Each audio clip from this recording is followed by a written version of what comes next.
Good morning and जय हिंद बच्चों मैं अजय कुमार वाराणसी उत्तर प्रदेश से आपके अपने चैनल नव शिक्षण पे स्वागत करता हूं। बच्चों आपको पता है कि मैं आपको NMMS की तैयारी करा रहा हूं, national means cum merit scholarship.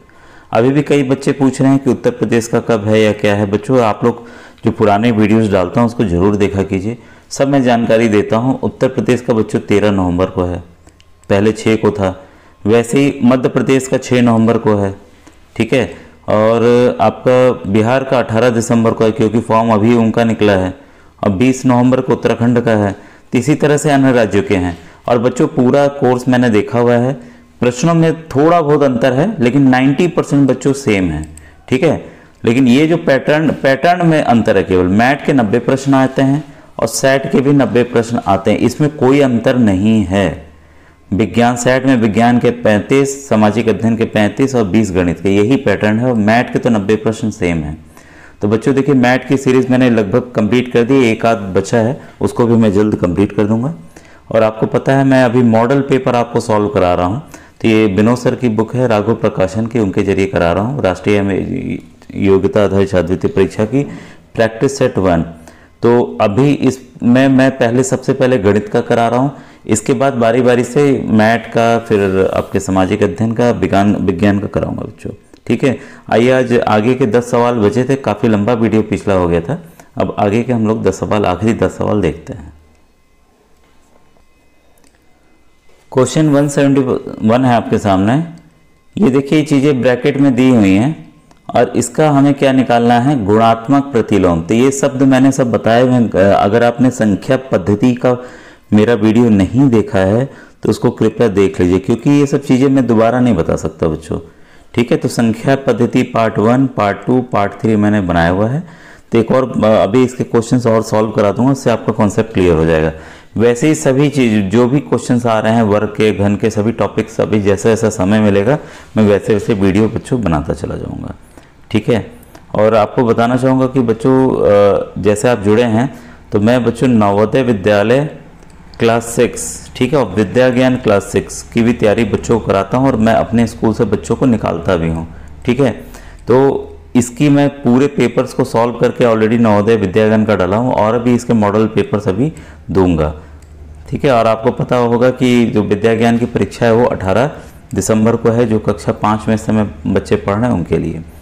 और वैसे ही अभी नवोदय का फॉर्म तो आया नहीं है, तो जब भी है मैं लेकिन तैयारी स्टार्ट करा दूंगा बच्चों, ठीक है। तो अगर आपके छोटे भाई बहन हो तो उनको आप बता दीजिएगा। थैंक यू बच्चों।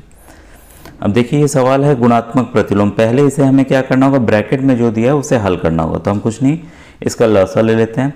तो लसा जो बच्चों आएगा, आता है आपको लसा लेने, आएगा 12, ठीक है। तो ये देखिए 2 से भाग दीजिए 6, ये 4 से दिए तो 8, ठीक है। फिर ये इसको 4 3 से 12 और ये 15, ठीक है। 15 और 6 एक इसको जोड़ के अगर 8 घटाते हैं तो क्या आ जाएगा, 13 बटे 12, ठीक है। अब ध्यान दीजिएगा, इसका पूछ रहा है गुणात्मक प्रतिलोम। गुणात्मक प्रतिलोम वो होता है बच्चों, देखिए 13 बटे 12 आया, ध्यान रखिएगा। गुणात्मक प्रतिलोम वो होता है अगर जिस संख्या से गुणा करें कि ये 1 आ जाए, ठीक है। तो नेचुरल है, 12 बटे 13 से गुणा करेंगे तो 1 आएगा ना, ठीक है। तो इसका उत्तर क्या होगा, 12 बटे 13। तो किसमें ऑप्शन है, ऑप्शन नंबर 2। अब बच्चों ध्यान दीजिएगा, कन्फ्यूज़न के लिए अगर आपको तरीका नहीं पता है, देखिए कन्फ्यूज़न के लिए माइनस वाला है और वही सेम 13 बटे 12 माइनस 13 बटे 12 है। तो आपको एग्जैक्ट उत्तर पता होना चाहिए कि कैसे इसे निकाला जाता है, ठीक है। अगर आपने एक भी प्लस माइनस में गलती की तो आपके नंबर गए, इसको आप ध्यान रखिएगा।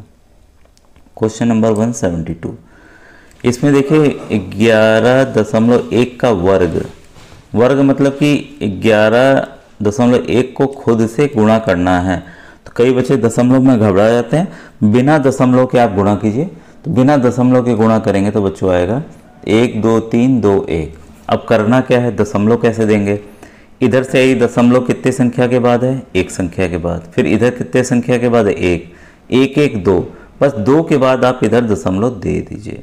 तो 123.21, तो किस में है, ऑप्शन नंबर 3 में बच्चों, ठीक है। तो इसका अब अगर आप दशमलव जानते हैं तो आप इजीली इसको कर लेंगे। अब देखिए कॉन्सेप्ट बेस है, ठीक है।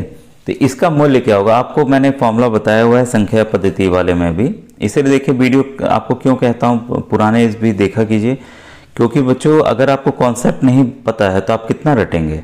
ठीक है, तो जो भी मैं अभी क्वेश्चंस दिखा रहा हूँ आप उसको पहले खुद से सॉल्व कीजिएगा, नहीं आएगा तब आप मेरे आंसर्स को देखिएगा। किसी भी संख्या के ऊपर अगर घात 0 है तो उसका मान 1 होता है। तो यहाँ पर देखिए 1, इसका भी आया 1 और 3 के घात 0 का भी आया है। 1 गुणे 1 गुणे 1 कितना होगा 1। तो आपका 173 का क्या उत्तर आया 1। ठीक है, तीसरा ऑप्शन। अब देखिए क्वेश्चन नंबर 174। दी गई आकृति में अज्ञात अंतः कोण का माप। ठीक है, तो ये जो कोण x है वो हमें निकालना है बच्चों। आपको ये तो पता है कि तीनों, जैसे ये 3 एंगल 3 कोण यहाँ बन गए हैं। ठीक है, 3 कोण यहाँ बन गए हैं A B C। ये तीनों का योग कितना होता है आपको पता है, योग होता है 180 डिग्री, ये तो पता ही है। अब हमें क्या निकालना है, एक तरीका है। एक और चीज़ आप जानते हैं, कोई भी सीधी रेखा होती है तो उस पर कितने का कोण बनता है 180 डिग्री। क्यों, अगर आप चांदा रखते हैं तो नापेंगे तो 0 से 180 आता है कि नहीं, तो 180 डिग्री होता है। तो यहाँ इसी नियम को हम यहाँ पर अप्लाई करेंगे बच्चों। ठीक है, तो ये जो एंगल B है, ये इसको एंगल B कहेंगे। कैसे निकलेगा, 180 में से ये पूरा कितना 180 में से ये वाला 115 वाला घटा देंगे तो ये वाला निकल जाएगा कि नहीं निकल जाएगा।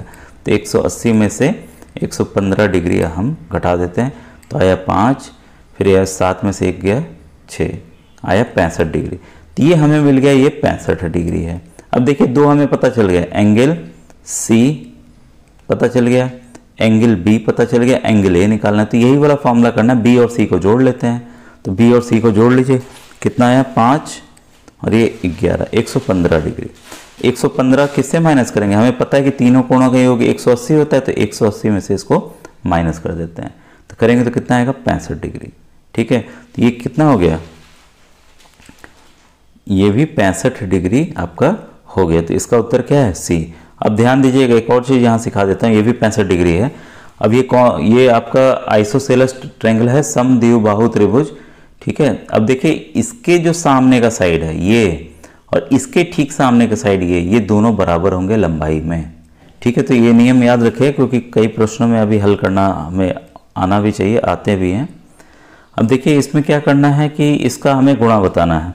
ठीक है, तो इसमें हम क्या करेंगे, एक फॉर्मूला आपको पता होना चाहिए, A प्लस बी गुणे, ये ब्रैकेट कुछ चिन्ह नहीं तो गुणा का चिन्ह है, A माइनस बी, ये होता है आपका a square minus b square. इसका उल्टा भी याद रखिए, अगर a square minus b square है तो क्या होगा A plus b A minus B.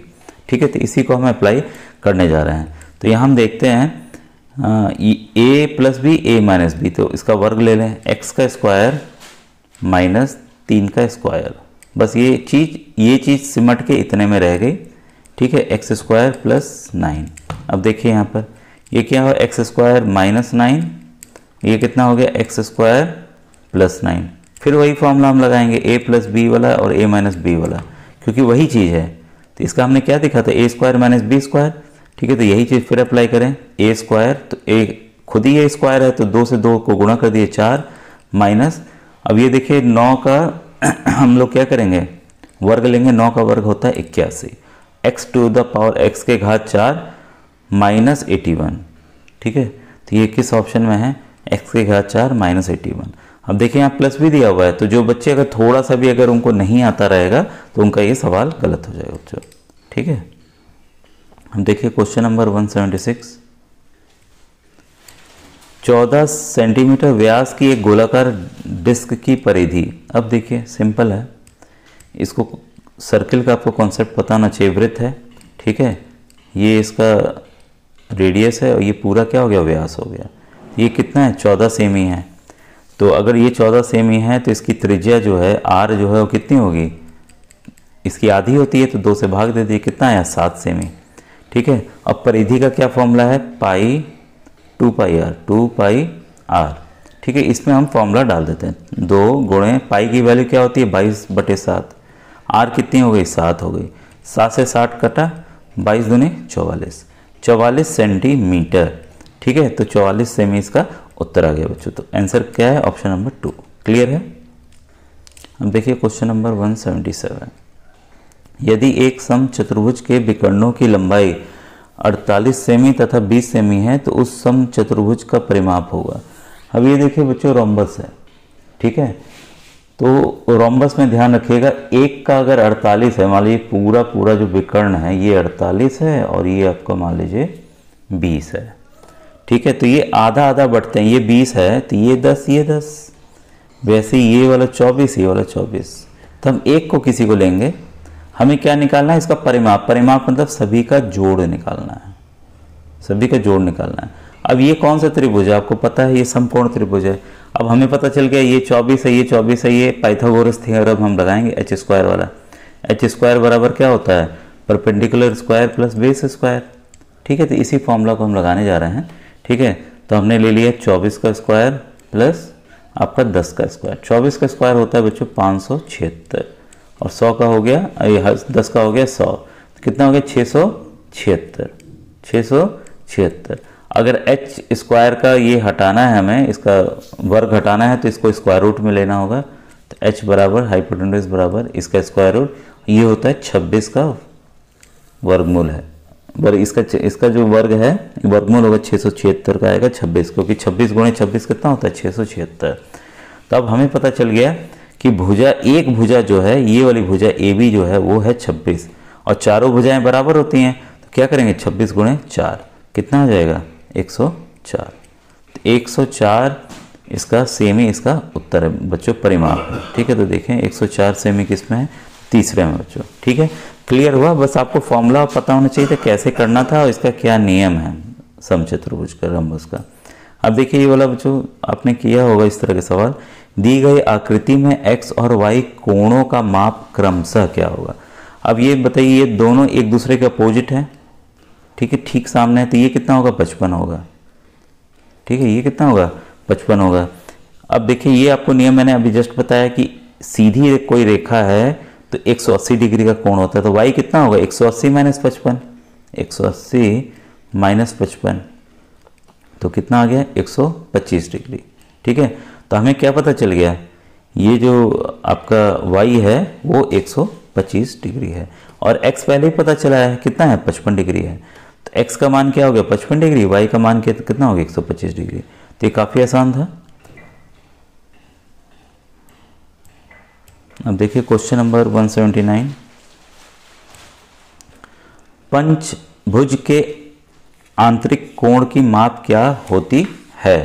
अब देखिए पंचभुज क्या होता है, जिसके कि 5 साइड होते हैं, ठीक है। बच्चों देखिए इस दौरान भी मैं इंपॉर्टेंट फॉर्मूलाज बताता हूँ, जो बच्चे 2-3 मिनट देख के ही छोड़ दिए होंगे ये इंपॉर्टेंट क्वेश्चन का फॉर्मूला वो नहीं जान पाएंगे, इसलिए आप हमेशा देखा कीजिए। कोई भी बच्चों कोई भी अगर बन रहा है, कोई भी त्रिभुज है या चतुर्भुज है पंचभुज है, उसमें कितने का कोण बनेगा उसका फॉर्मूला होता है n-2 गुणे 180। ये आंतरिक कोण निकालने का तरीका है बच्चों, ठीक है। अब जैसे त्रिभुज के ही फॉर्मूले मान लीजिए त्रिभुज का लगा रहा हूँ तो 3-2 गुणे 180, तो देखिए ये एक आया, तो त्रिभुज का भाई 180 डिग्री होता है ना आंतरिक कोण, अभी हमने जाना। वैसे ही चतुर्भुज का लगाते हैं 4-2, मतलब इसको 2 से गुणा करना है तो 360 डिग्री, आपको पता है 360 डिग्री ही होता है। और ये क्या है पंचभुज है, तो 5-2 कितना हुआ 3, ठीक है। 3 को किससे गुणा करेंगे 180 से, तो कितना आएगा 540, ठीक है। तो आंतरिक कोण हमें पता चल गया पंचभुज के, ठीक है।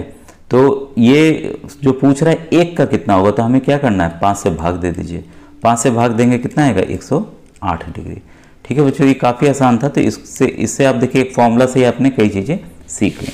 अब देखिए ये वाला प्रश्न 8000 का, ध्यान दीजिएगा 8000 का